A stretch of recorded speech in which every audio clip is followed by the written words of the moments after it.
Good afternoon, everyone. I call to order the Joint Administration and Governmental Affairs Committee and Special Call Committee of the Whole meeting. Today is Tuesday, December 10th, 2024. The time is 2:04. At this time, I would like to ask councilors if you had an opportunity to review the minutes of our meeting, of our last meeting from October 8th, 2024. If you've had an opportunity to review those, could I take a motion and a second on approval of those minutes? So moved. All right, thank you. All those in favor, please say aye. Aye. Thank you. The minutes of October 8th, 2024 are approved. Next, councilors, we do have two items on our agenda this afternoon, and we can also entertain any old and new business. The first item, if you all would, we could approve the agenda in full agreement. Forgot the word I'm supposed to use when I say that, but anyway. We're going to approve the agenda. All right. The first item is an update on the municipal court judge vacancies. Just to make the members of the committee and the public aware, we received 21 applications. Those applications were open until 5 p.m. on Friday, December 6th. So we have received 21.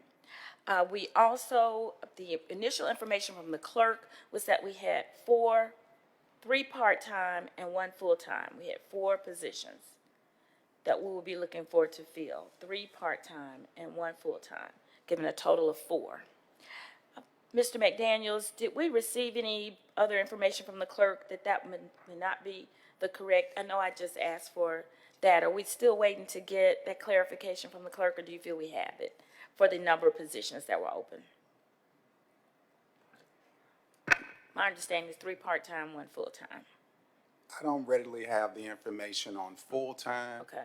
But it is accurate that there are 4 part-time. 4 part-time, okay. Yes, that are available. Thank you. And the delay in my hesitancy to give you a definitive answer on the full-time, although that's not what you may have announced, is when those seats are vacated by the municipal judges who were elected to the district or the circuit court. Yes. So Thank you. I can provide that information to you either before the meeting or immediately following the meeting. Perfect. So I just want to be sure councilors are aware of, we have a large pool of applicants. So as we get more positions that will become available, just for the public to know, there are 2 current sitting municipal court judges that did win county court positions. And so they will be tendering their resignation based on the fact that they won those. So we do know we have 2 current sitting judges who did win elections, and they would be vacating those seats to take those Jefferson County seats. Any questions so far just about the number of applicants? We have been, I believe Izola has been working with you, our chief of staff, just to come up with our interview dates. Given the large number of applicants, I know you both have set some good examples on how to process those applications during a virtual method. I just didn't know if we wanted to entertain any conversation. We were looking at 2 dates, and I don't want to rush this. I want it to be a process that we all feel comfortable with. So any discussion at this time, we were looking at trying to get those interviews done before the end of the year. But, What were the dates? that and you the were looking dates at? that have been submitted, we had availability on the, after 2 p.m. on Tuesday, the 17th.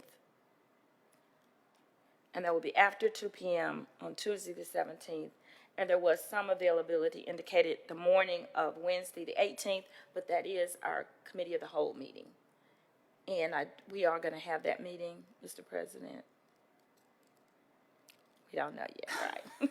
Don't want to put you on the spot, but that will affect counselors, the 3 of us, being available if we're going to have committee of the whole that evening. Okay. And we could talk about that later, but we'll send that information back out to each of you, and then we'll come up with a consensus. Any discussion or thoughts? I don't want to delay us getting this set, so The 17th is next Tuesday. Correct.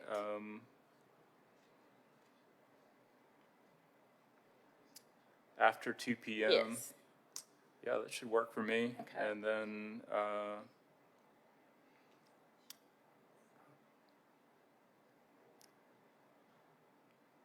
think Wednesday is also available for me.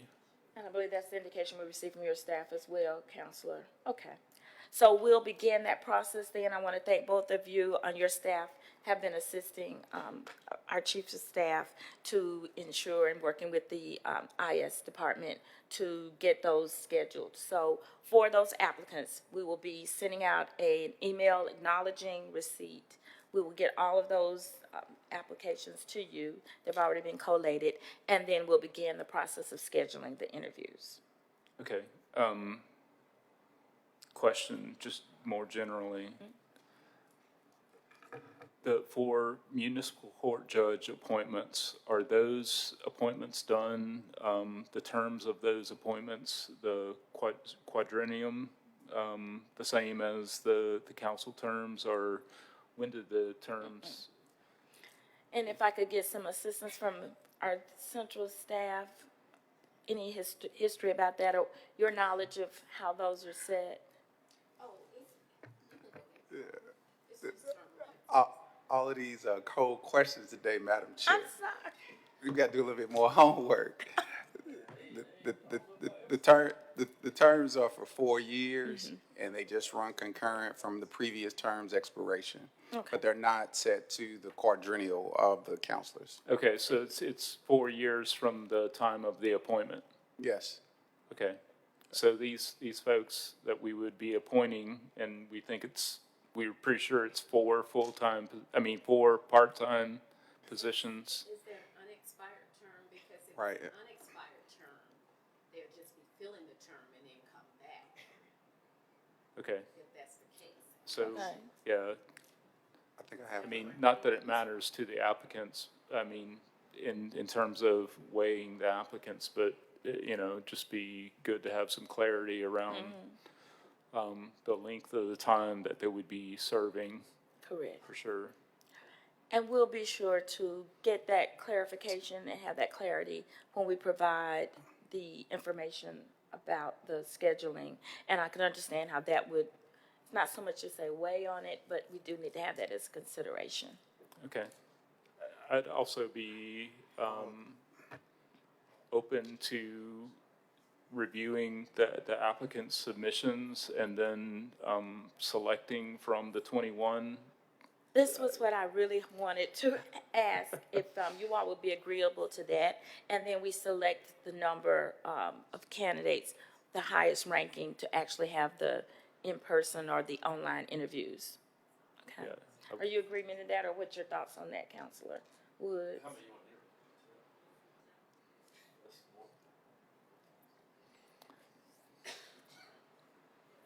I would say we interview who we need to interview. Okay,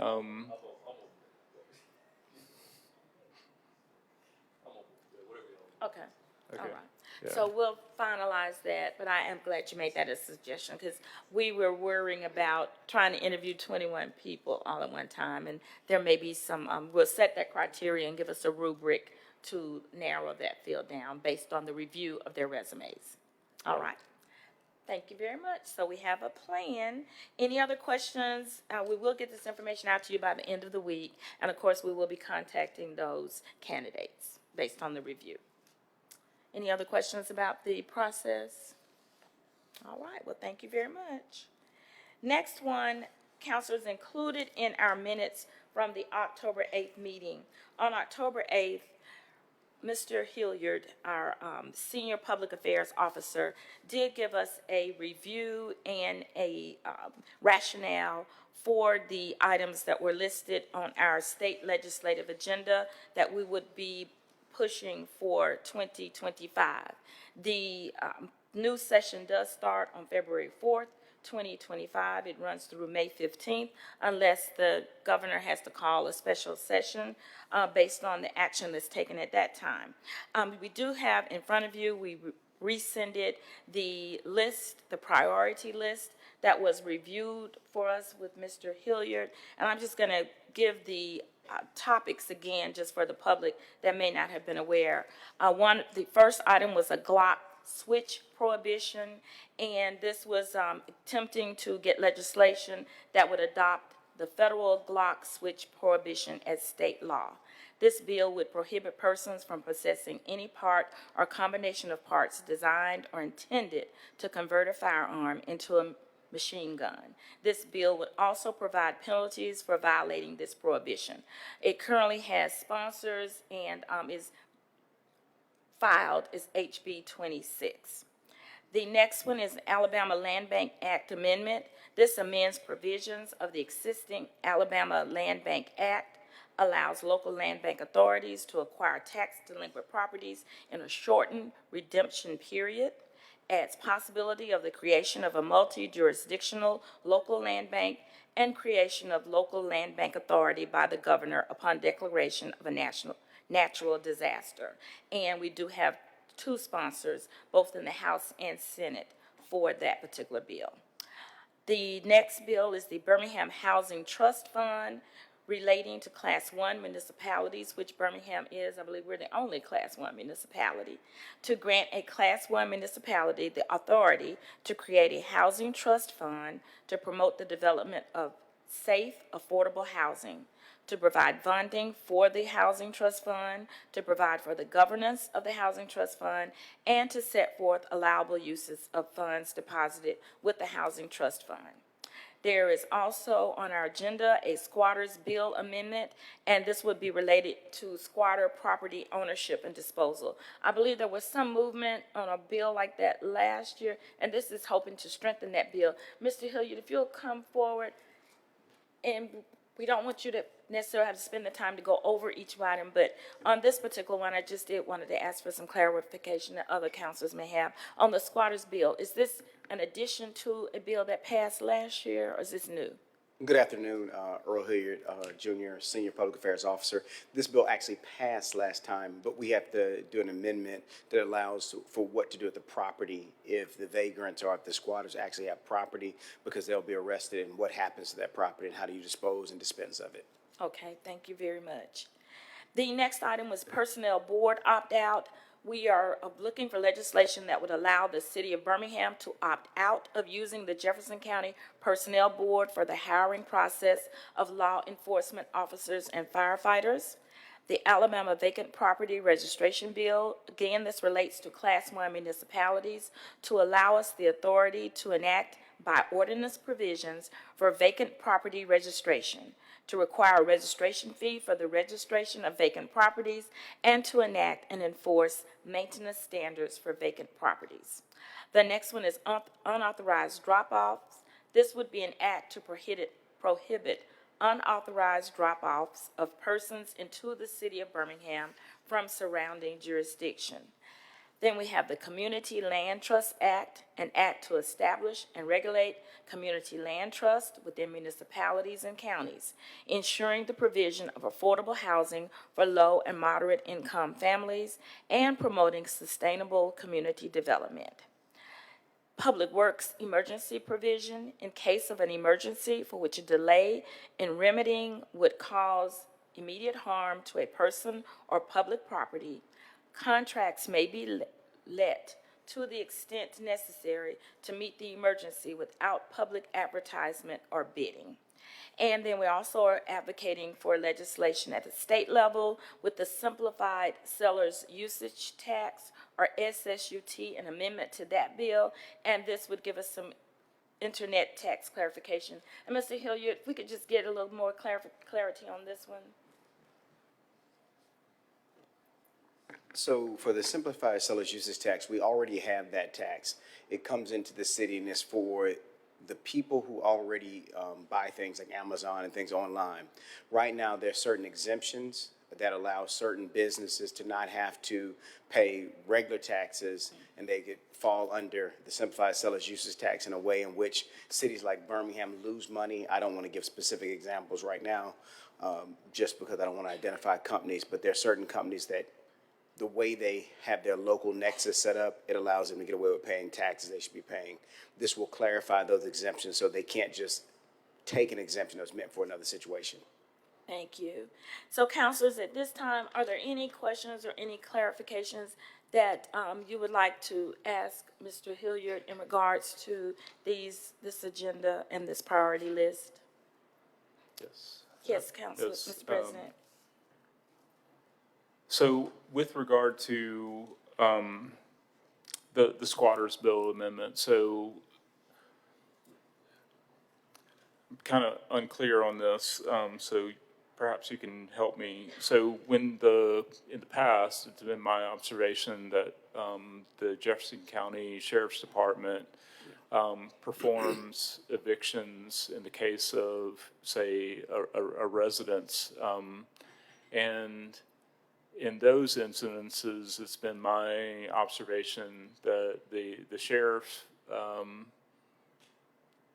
take all of the occupants' belongings and place them on the property outside of the structure.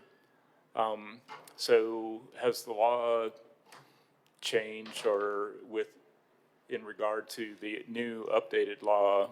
I mean, I think the recent law, the squatters bill that passed last session, allows any law enforcement agency now to, essentially evict a squatter. So what happened was, in the bill, there was no dispensation set forward. So in other words, what you're talking about is when the sheriff evicts people, it's written in, the sheriff evicts people, and they shall put their property out. So there's no liability on the part of the sheriff's department because that's what the law says. This bill provided for a residential owner could put out a squatter by filling out an affidavit within 48 hours, turning that in, meeting certain criteria, and then the police could come in and put that person out. That was it. It spoke to the person. Law enforcement, legal department said, well, what happens to their property? Because once again, in the other situation we talked about, the sheriff's department has no liability if they put it out and somebody comes up in a truck and takes that. But let's say for the city of Birmingham, they put the individual out and they've been squatting somewhere for a year and they have a couch and they have their personal belongings. That person is getting arrested. So does the law enforcement entity have the right to even take the property outside of the house? And if they put it outside of the house, do they have to store it? So this legislation is meant to basically protect whatever law enforcement agency and then decide and define where they put it, what's the responsibility, is the owner of the property's responsibility. That's what this will do, the amendment. Okay. Thank you. On the next one, the personnel board opt-out. So, and maybe it's been a while since I talked about this, so maybe, I'm just not remembering, but are we kind of narrowing the scope of what we're asking for now to restrict it to just law enforcement and firefighters? Yes, and it's just the hiring, not the disciplining process. It's just the hiring process, not the discipline process. And I will tell you this, I know that bill is being rewritten to make sure there obviously were certain entities that had issues and problems, especially when it came to discipline, who would discipline, do they have a fair discipline, things like that. That's why I said it's just the hiring process, but this bill is being rewritten. So I'll know the specifics of how it's being rewritten once that's occurred. Okay. And on the SSUT, so the way it's organized on our sheet, there's a double asterisk legislation we will advocate for at the state agency level. So is the amendment of the SSUT, does that go through a different process? The reason why I said we will advocate for it because it's not our bill. So in other words, I know the Big Ten Mayors Association and several other groups have their own SSU2 bill. State Representative Chris England has his out of Tuscaloosa. And so the reason why I said that is because we're looking for the bills that actually help the city of Birmingham. So there may actually be another bill that will help the city of Birmingham. That's why I say we'll advocate for. We do like the Big Ten Mayors Association, their exemption bill. If you want, I can have somebody send you just their exemptions that they want to add in or whatever, and it just explains why. And they'll actually be more than happy to come and actually talk to you. They've actually asked for that. If the cities wanted that, they'd come out and just explain to you exactly, because not everybody knows what SSUT is, even though it's been explained. It's very technical, and I know I take the time to re-up on it every time they offer the opportunity. Yeah. Okay, so last question is, so since we prepared this previously, have there been any bills filed specifically, to these issues? So the only one of these that's been pre-filed is the Alabama Land Bank bill. I apologize. The Glock switch bill and the Alabama Land Bank bill, the first two on here have already been pre-filed. The other ones have not as of today. What we'll do is next week will be the week we'll start matching up. We already have sponsors for some of them, which you see on here. We'll start matching up with sponsors next week. So we'll have, because once it's approved, then we can go and get sponsors. Some of these were already done because they were previous holdovers from other years. So once it gets approved from this body, then we'll go match up with sponsors. So I can let you know who the sponsors will be. And obviously, what I'm trying to set up now is this between the second and third week, probably between the 13th and 17th. I'm trying to set up a Jefferson County delegation meet up with the council and the mayor. That would be here sometime in that time, so we could actually get with the delegation and talk to them. They give us about a month before, so everybody can get in their schedule. We just need to find some dates at work, and then we can even talk more about some of these bills and possibly sponsorship. I did want to mention that we do our legislative meeting, our legislative agenda early. So some of the bills that are being pre-filed daily now, I may come back to you and say we may want to add in to our agenda something that we see, or if we get more information, something changes, we might even want to subtract something for the agenda. So it's always in flux, but it's good to have, our basic parameters right now. Great. Very good, thank you.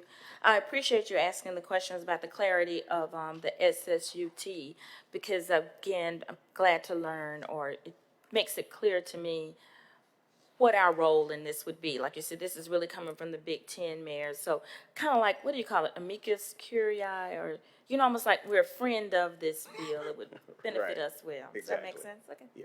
Did I talk some legal jargon there? Yeah, I didn't know okay? what you meant, but I'm sure it sounded real good, though. I was trying. The Latin piece. Thank you.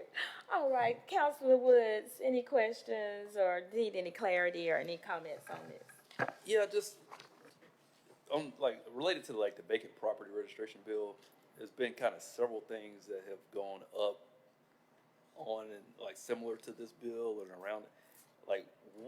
What is the current state of it? Is anything passed, or is portions of these efforts passed, or is nothing passed?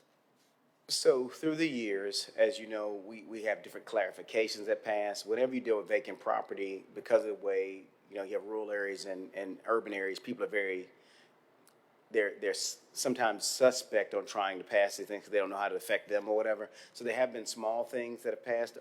We've talked about them here, but this year, we're trying to really almost codify our whole program. That's why I think I had James Stanley come talk to you, the Land Bank come talk to you. So instead of picking and choosing things, we're now trying to just put them all together so that our departments can now move in cohesiveness with not only vacant property registration, getting the land bank where it can get more aggressive and be able to do the projects the way it wants to, and even the code enforcement bill that we got passed last year, because all of them work in tandem, but if you're missing one piece, then it causes a problem. So yeah, we have passed some things, but now we're trying to fill in the blanks, fill in the holes, so that our legal department isn't hamstrung on how we move this property, how we deal with blight, and how we hold, honestly, owners who aren't doing what they need to do responsible and liable for them.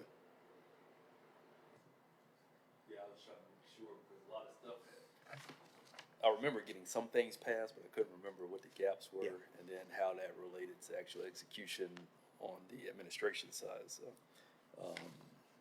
I guess if y'all have an opportunity to kind of put together like the entire pie and kind of say what we are able to do right now, and then where we still have gaps, even if it's beyond this, but just so we can see the whole view at once. And that may be one of the things that we even try to do in a summary at the Jefferson County delegation meeting.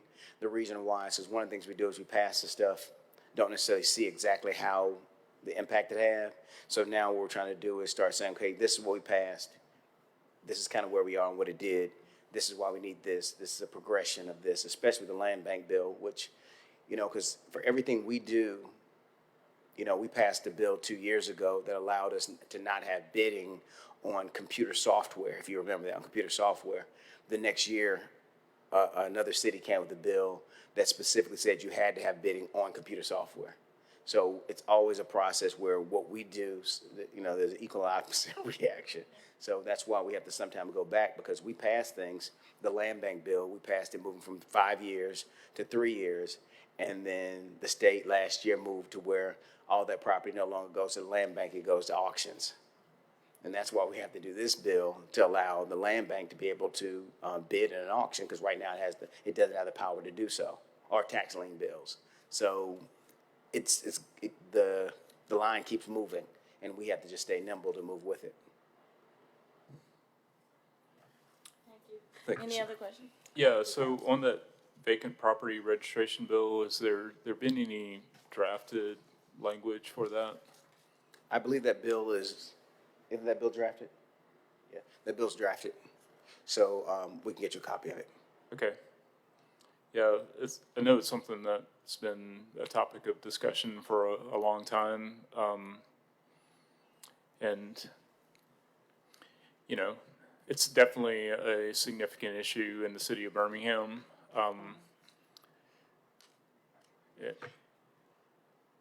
And not that they're comparable cities, but actually on my most recent trip to Washington, D.C., I was walking around.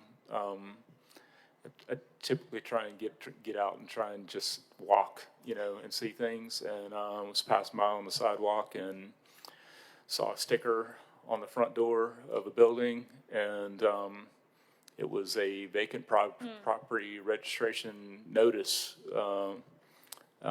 And, you know,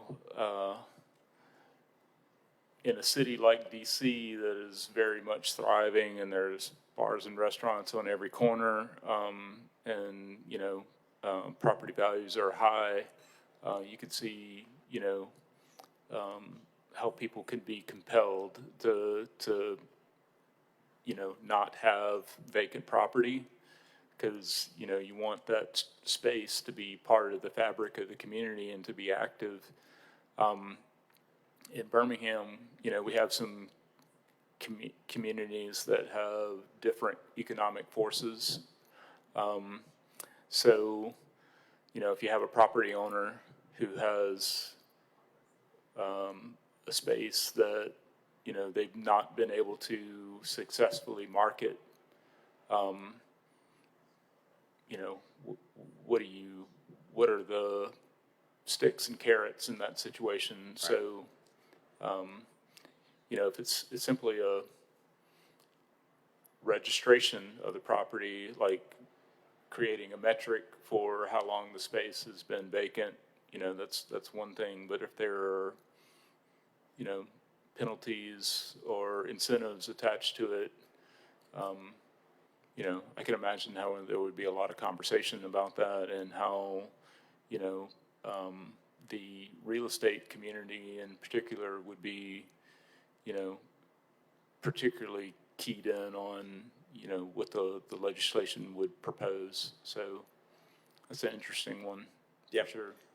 I think it would also help us once we can get the local part of together, when we try to go to the state and other places to see how we can hold responsible people from outside of the state. Once we have the inside of the state, we can show the specific holes, and it'll be much easier to get maybe the state and maybe even the federal government to act on how we can, whether it's a clawback or how we can enforce penalties on people who don't live here. So this is almost a start to being able to identify so we know who, how, and why. Okay. If I could, I'd like to ask to move on. So, one of the things that I'm thinking about with respect to the city's legislative agenda is, all of these things that we've discussed are very specific topics that we're expecting, specific legislation to address. But as you mentioned previously, we kind of don't know, some of the things that may come up. In the meantime, I'd be interested in including some just very general statements supporting some of our partners, in particular, with respect to the state legislative agenda, Alabama League of Municipalities, which we are a member organization of. They're an important advocate for municipalities all across the state, over 400 different municipalities. And they, take various positions on state policy. So, I'd be interested in just including a general statement that says the city of Birmingham as a member organization, supports the policies and legislative priorities of the Alabama League of Municipalities. So if that's something that we could consider. So the only thing about doing an organization is which I might caution us on doing that. We work very well with the Alabama League of Municipalities. We work with their lobbyist. We work with their executive director. We do programs with them. We do their various things. But the only thing about making a general statement about that is the League of Municipalities represents hundreds, over 400 municipalities. There are times, such as SSUT, where we disagree. We disagree on policy and procedure because as one of the largest 5 or top 10 cities, there are certain things that impact us differently. And what may be fair to us, might, in the mind of another organization, they might think it unfair to another city that may not have the same resources. So in other words, if, let's say, SSUT right now is decided by population, not by spend, we might go, okay, let's do it by spend. So in other words, how much money are people from the city of Birmingham actually spending? And that may be greater than going by population. Whereas, so if we change the formula so that we got actually what's supposed to be our tax dollars, if those people went into the store, if those people actually, if they're buying here, if we made the statement that we just agree with them on all of their policies and procedures, then when they're defending one of the smaller municipalities that actually has no tax, actually has no SSUT tax or has no online sales or very little, but the way it's divided up now, they get a portion that may be somewhere like Hoover, that population hurts them because they're a small city, but by spend, they're huge, they're massive. So population hurts them. So it's set by population now. So of course they want to use other factors, but those other factors would hurt a city that had no spend, but they just, I don't want to call it free money, but they get money because of the way it's divided up.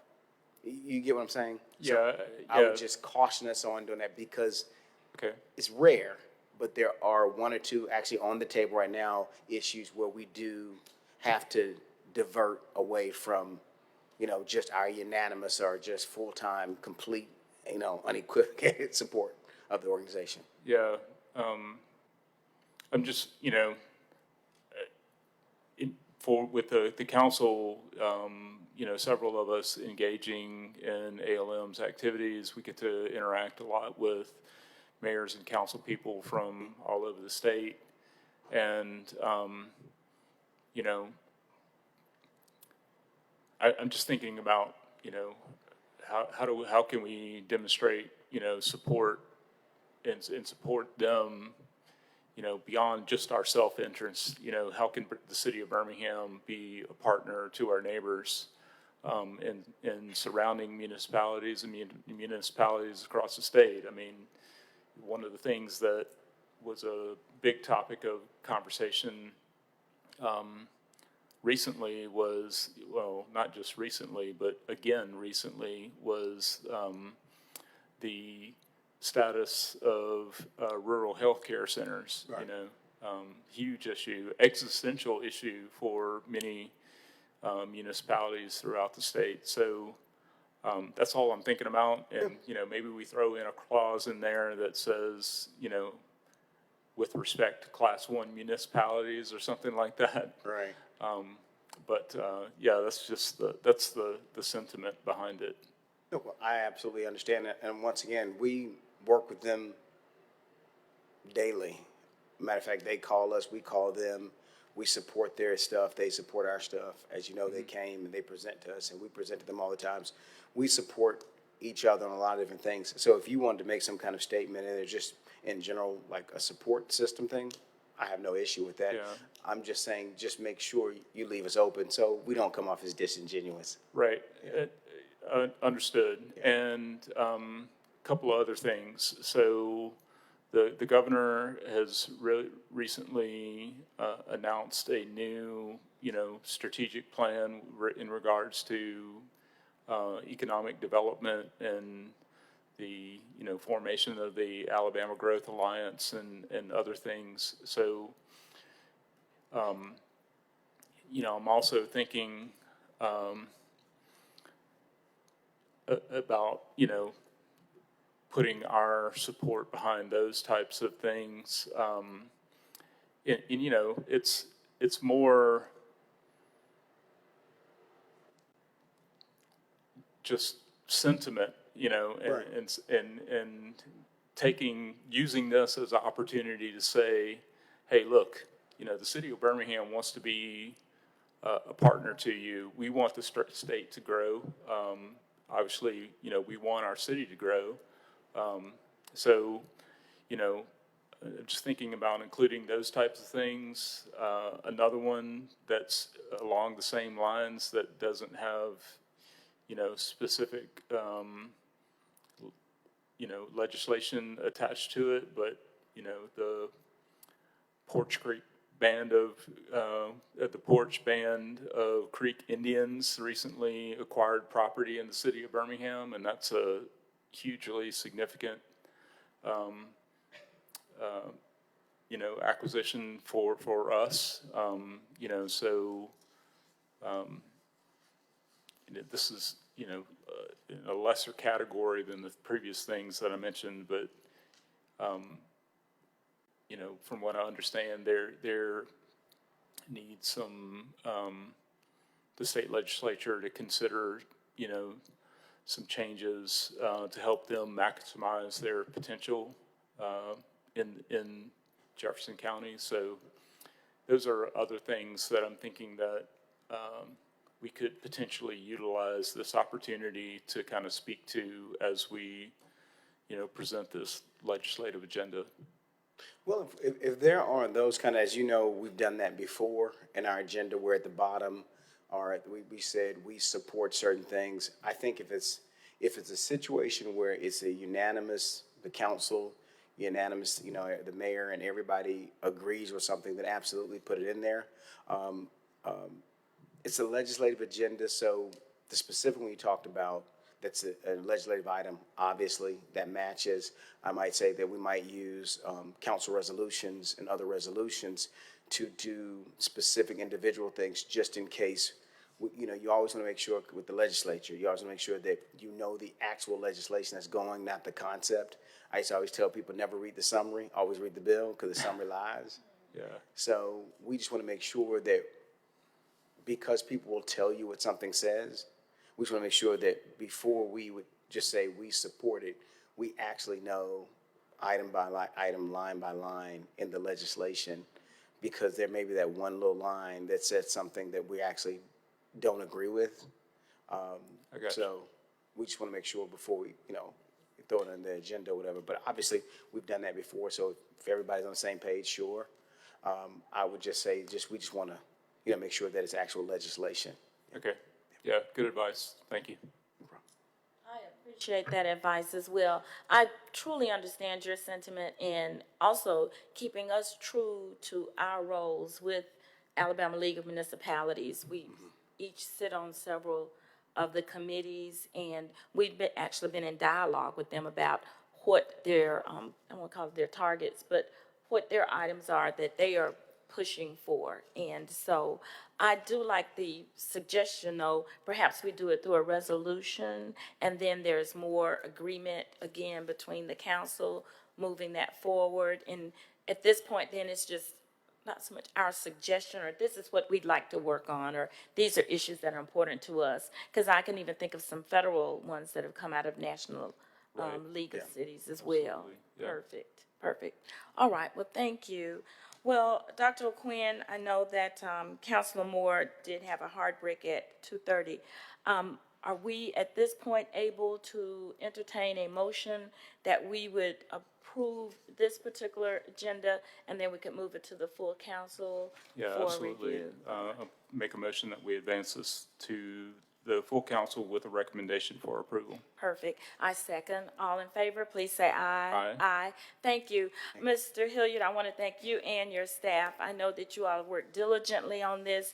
You've worked with us from several meetings, several months, and I do feel like we're ahead of the game a little bit. You know, typically, we're a little bit behind the, slow in reaction, but I think this will put us in a very good spot to move forward with those conversations with the legislative delegation.